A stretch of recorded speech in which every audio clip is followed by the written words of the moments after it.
Hi, I'm Jordan. And I'm Kit. Welcome to Starry Time, where stars plus lines Equal stories. Today we're going to be continuing our exploration of the constellation Orion, with a focus on the history and myths of this constellation. As we discussed in our cosmic background episode last week, Orion is a bright and very recognizable constellation in the night sky, and it looks like a convincing stick figure. So even though the character Orion is a Greco-Roman invention, other cultures were also able to interpret this, whether or not they designated this was a hunter, a hero, or a god. That depends on the civilization. Yeah, so in ancient Babylonian astronomy, this constellation was the true shepherd of Anu, who was a messenger god that walked between the realms of the gods, humans, and the dead. But there's also some suggestion in Babylonian and Sumerian star lore that this figure was Gilgamesh and was sort of depicting the story between Gilgamesh and the Scorpion Men. So that's another possible interpretation. In Hungarian star lore, this figure is Nimrod the Giant, who was a famous hunter and the father of twins that are related to the origins of the Hungarian people. And these are just two examples because when I was looking up and learning about the history of this constellation and what people associated with this constellation myth-wise, I was really overwhelmed. I was like, it's so much, so much. So I would just strongly recommend checking out Judy Volkler's website, which has a whole collection of myths and lore behind this constellation. It was so much. I was really overwhelmed. This constellation has a very long history and has been interpreted and seen in the stars in a lot of different ways. And that's not even discussing how some other cultures see the three stars in Orion's belt, which are their own constellation, according to some. And some see it as the spine of a bison, which is the way the Lakota people. And in Scandinavian stories, they see it as Frigg or Freya's Distaff, aka a cursed spindle. We don't talk nearly enough about cursed spindles these days. Yeah, it's so popular. And so I think we're definitely leaving a lot on the table, maybe to come back to Orion, especially to focus on some of those other cultural myths. But today I think we're just going to focus mostly on the Greco-Roman myth of Orion the Hunter, but that's not saying we're not going to come back some other time for some of those other myths. All right, we have actually met this quote unquote hero in previous episodes. If you listen back to our episode on Scorpius in season 1, you'll hear one of the myths on how Orion was killed. Spoilers, it was due to a scorpion. Yeah. Shocker, I know. So the premise is basically that Orion was maybe killed by a scorpion for basically saying he would kill all the creatures on Earth because he was such a good hunter that he could just do it. That myth really stayed with me as I was preparing for this episode, and I'm just gonna have to go ahead and admit that I'm coming in with an anti-Orion bias, even though, as we talked about in our cosmic background section, I love this constellation. Like, this constellation speaks to me. I love it. I love looking at it. I'm inspired by all the cool stuff in this constellation. But Orion, the myth, eek. Let me just tell you, the myth of Orion that we covered in Scorpius, where Artemis just sends a scorpion to kill him, by far my favorite of all the versions. Very simple, but let's back it up a little bit, and let's talk about Orion, origin, and birth. So there are two popular versions of the origins or birth of Orion, much like his death. In the first mythical origin, he is the son of Poseidon, who is the god of the sea, and a mortal woman called Euryale. So this means he's a demigod, and this is how his giant status is being explained. And it's not clear from what I read if they mean like literally a giant, like a mythological giant, or he's just like really big, not clear. But he's a giant, and he's also able to walk on water or to like manipulate the waves in some way because he's the son of Poseidon. And I guess Poseidon's wife is much more chill than Hera. because there's like no evil stepmother backstory. Yeah, all of Orion's terrible behaviors is just 100% him. But we have another origin myth first. The second version of his birth is a bit magical, I guess you could say. In this version of the myth, Zeus, Poseidon, and Hermes go to a bar. Wait, no, that's not right. They go to visit a king in Boeotia? I think Bosha. They go to visit a king in Bosha. The king roasts them a bull, and they're like, wow, that was really good. Thank you. I've like never had a hamburger before. Is there anything we can do for you? And the king is like, well, kind of cool, like to have a son, you know? And so they're like, okay, sure. So they go take the hide of the bull. And then, of course, as gods do, they piss on it. And then bury it on a mountain. Kind of myth that keeps coming up over and over in culture. And then they're like, okay, king guy, go dig that up in, 10 months. And you'll have a son. Well, that son, he was Orion. And that's how he was born. I just don't even know how to process this version. It's a lot. Yeah, it's a birth story, all right. But yeah, pissing and burying things on a mountain and then waiting 10 months. Yeah, so Orion is a really interesting character in Greek myth because unlike Hercules or Perseus or Jason, the stories we have about Orion are a lot more fragmented. We don't really have a unified set of stories about him. Just various pieces of different mythographers, and sometimes these stories conflict or are just totally different entirely. Yeah, which does give us some insight into, the pros and cons of the oral tradition, for sure. There is some suggestion that Orion was actually more of a regional hero, and that's maybe part of the reason why we don't have this unified myth. So he's got these two different origin stories, one of which is interesting, but the surviving myths about his actual life raise some serious questions about whether this guy should be considered a hero. So, for example, one of the common myths about Orion is related to his big ol' crush on Princess Merope. Orion is obsessed with her and goes about trying to win her hand. He clears the 5th largest island of Greece of wild animals to win her hand. So he gets engaged, and the thing is, Merope is just not really keen on the marriage. And so she keeps finding ways for it to get postponed. Yeah, it's almost as if she doesn't actually want to get married to him and they should probably call off the marriage. One interpretation, yeah. Yeah. Some versions of the myth say that her father just didn't approve of Orion. Other versions of the myth say that she was the queen of the island. So not a princess, but a queen. But it doesn't really matter because Orion gets drunk and either with or without consent has sex with Merope, at which point her father or husband, not clear which, aligns Orion and runs him out of town. And that's saying nothing about his other first marriage to a woman that was so beautiful that Hera sent her to Hades. I'll get into this more in the retcon, but I'm thinking the single life might actually be a better fit for Orion. And the weirdest thing is that Orion gets his sight back through some kind of mythical intervention, and then he goes back to try to kill the king, but the king's hiding, and then goes off on his adventure to live with Artemis. So his whole thing is that not only is he a really good hunter, he's also a giant. Though there don't seem to be any popularized stories of what he hunted, unlike Hercules, who was taking on these mythic beasts. Yeah, and so maybe it's just that none of those stories survived, or maybe, I'm putting this out there, maybe he was just all talk. I got a feeling he might be a poser. There are, however, a number of versions of his death, including one that was due to his hubris, as we already discussed. Scorpion alert.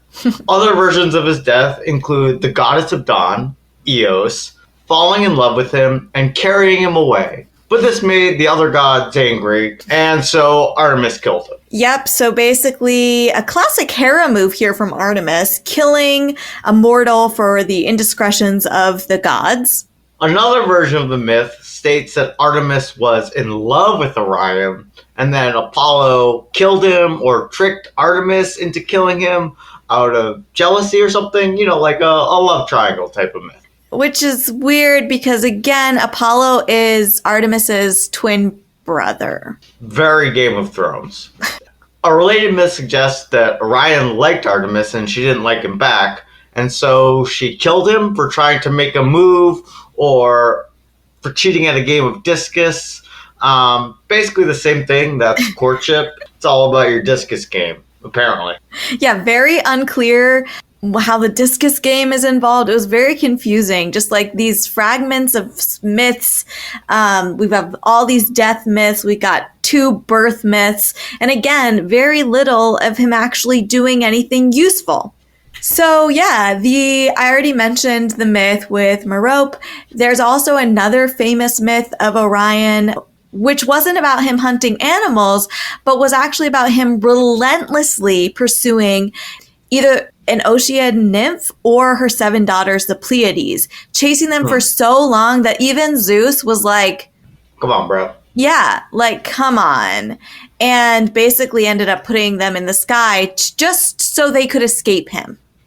So there's a little bit more to the Pleiades story, but this month we'll do our asterism on Pleiades, both in myth and astronomy. So we'll hold on to that and we'll tell you more about that story later in the month. I'm excited for that one. So again, there are other fragmented myths about connecting Orion to other constellations, saying things like Canis Minor and Canis Major were his dogs. There are some saying that Orion hunted the Hare constellation or the Bull constellation. So there's all these other little myths that are connected to him, but they're not very well developed, and there's not a unified myth that says he was actually a good hunter.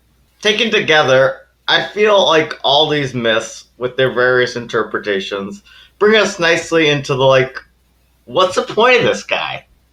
Who is Orion? What's he all about? Yeah, it's kind of hard, at least with the myths that we have left. Obviously, in the shortened version, which I love, it's just a hubris type story. Human says, nature, I'm better than you. God sends giant arthropod scorpion to say, in fact, no, you're not. Pretty cut and dry. Yeah, the ancient Greeks were really out on hubris, and also they were out on god-mortal relationships. So basically anything that involves a romantic relationship or even romantic daydreams between a god and a mortal ends badly for the mortal. And the issue of this hubris and these boundaries between gods and mortals are somewhat related if we each think about them violating the natural or right order of the world. In fact, the idea of hubris in ancient Greece was really about excess. So these stories of hubris and punishment reinforce the mythos in a similar way as making god-mortal relationships extremely fraught. It emphasizes and reinforces the difference between the god and the mortals, the humans and the natural world, and seeks to put us, as humans, in our place. And hubris and excess are seen as counter to logic and reason. And so I think that these stories are trying to emphasize the importance of these latter ideals, right? The ideals of reason and logic. And if it's not about hubris, there is a simple fact of biology here that we could see the myth is useful for as a potential explanation for human variation. Orion is described as a giant, which might simply mean he was larger or taller than average. But if you're an ancient civilization trying to explain this variation, maybe you attribute this height and strength to a godly parentage. Right, an extremely common use of mythology, as we've talked about before, explaining the natural world, explaining variation that we can see.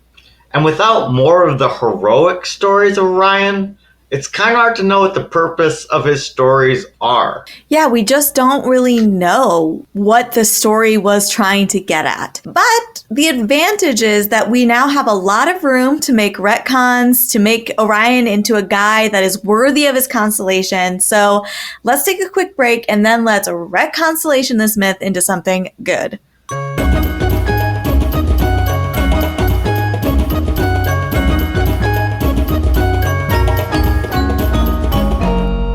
Welcome back to our segment, Retconstellation. In this segment, we reimagine, reboot, or revise the myths of our monthly constellation in hopes to either modernize, subvert, or perhaps even deepen the story. Or sometimes it's all we can do just to make them a bit less cringy. Kit, would you start us off this week? Yeah, so like I mentioned, Orion is one of my favorite constellations. And learning about his mythology made me womp womp on the constellation. Like, this guy's kind of the worst. So I wanted to make Orion into an actual hero.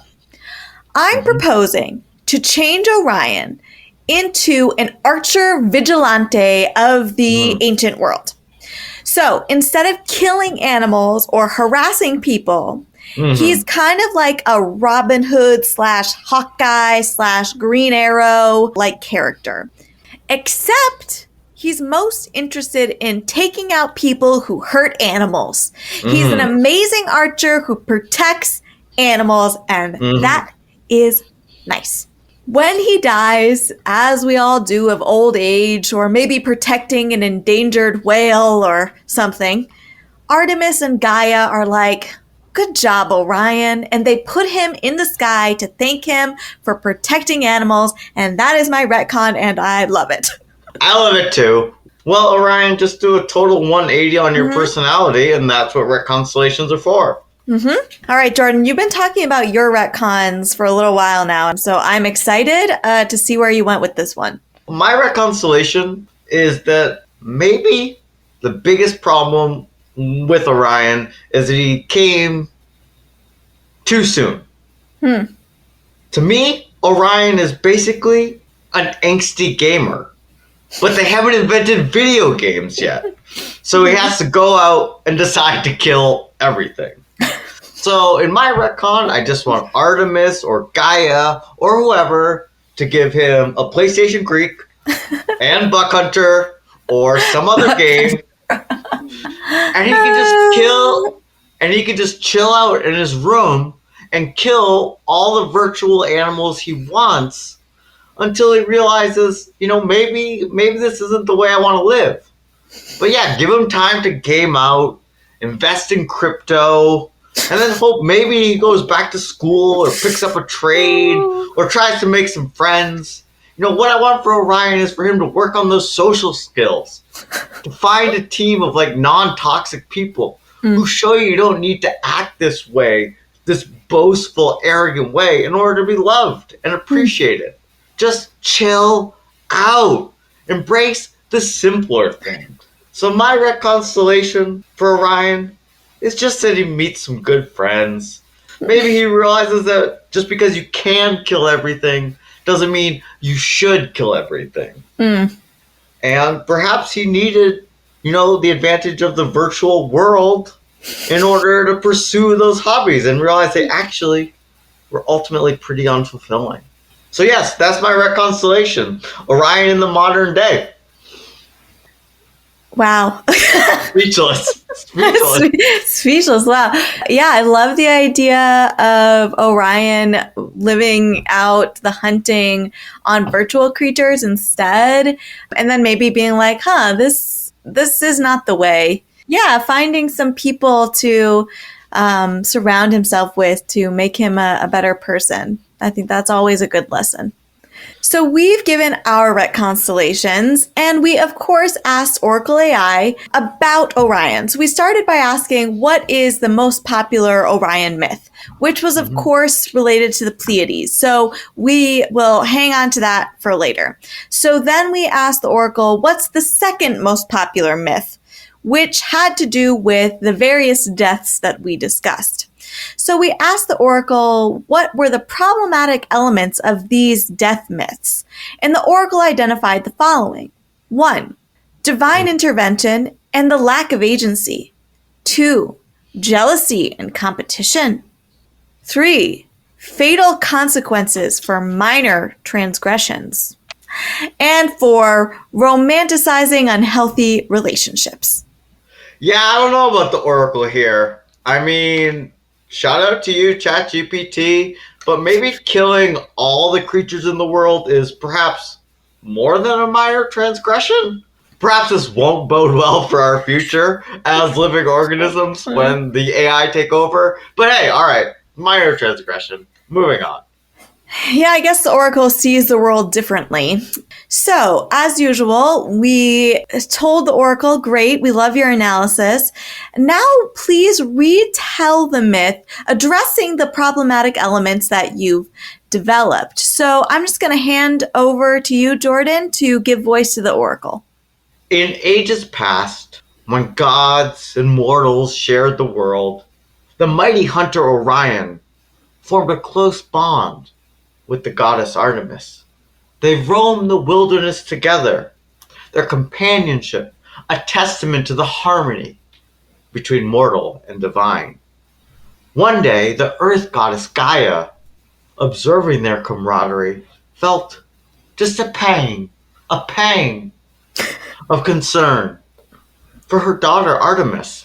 Just to chime in here, Artemis is not the daughter of Gaia, so... Here's the thing about the Oracle. The fumes are so powerful that the myths just blend together. The Oracle is going to Oracle. Let's continue. Instead of resorting to jealousy, Gaia, she approaches her daughter, non-canon, with care, expressing her love and respect for the goddess's choices, but also sharing her concerns about potential challenges that mortals face. And Artemis, she really appreciates her mother, not Gaia, and she decides to address the matter openly with Orion. In their heartfelt conversation, they recognize the importance of balance in a relationship, ensuring that their connection doesn't disrupt the larger cosmic order. They have some real talk and pledge to maintain their friendship without letting it overshadow their respective roles and responsibilities. And in an unexpected twist, Gaia witnesses the maturity and understanding displayed by both Artemis and Orion, decides against throwing a giant scorpion into their life and killing them. Instead, she bestows a celestial gift upon them, a shared constellation in the night sky, a symbol of their enduring friendship and unity. The Oracle then offers the following analysis of their retelling. In this retelling, the emphasis shifts from divine interference and jealousy to open communication, understanding, and mutual respect. The characters navigate their relationships with agency and maturity, promoting themes of cooperation and balance rather than punitive consequences for perceived transgressions. This would be a good lesson. And I think about this a lot when I'm reading stories, how common that trope is of like that people don't talk to each other and that results in the whole plot happening. And I'm like, this is, it's right. It's like literally in so many books, you're just modeling bad behavior, right? Like not having transparent conversations. And then like the whole book hinges on this, like, I didn't want to tell somebody that I was afraid of heights and, or whatever it is. And so it's not a very interesting story. I will give you that. And it's factually incorrect in who's Artemis's mother. So overall, I like our retcons better, but this isn't as bad as some of the Oracle AI myths that we've had in the past, but I agree with you. It's not the most interesting story, but it is probably a story we need to tell more often. Kit, you're absolutely right. Shout out to the Oracle for actually analyzing what was wrong with the original myth. No, it did not come up with a very compelling narrative, but the main point, if you were just to read this as like, hey, couples should talk more, still way better than I'm going to kill everything on Earth or I'm going to chase some women across the stars for 7 years. Shout out to the Oracle. You got this one right.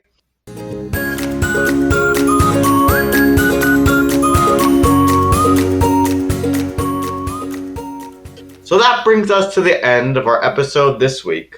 Please join us next week for the pop culture segment of our exploration of the constellation, Orion.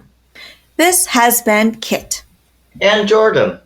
Sisters, lovers of stars, and stories. And we'll see you next time. On Starry Time.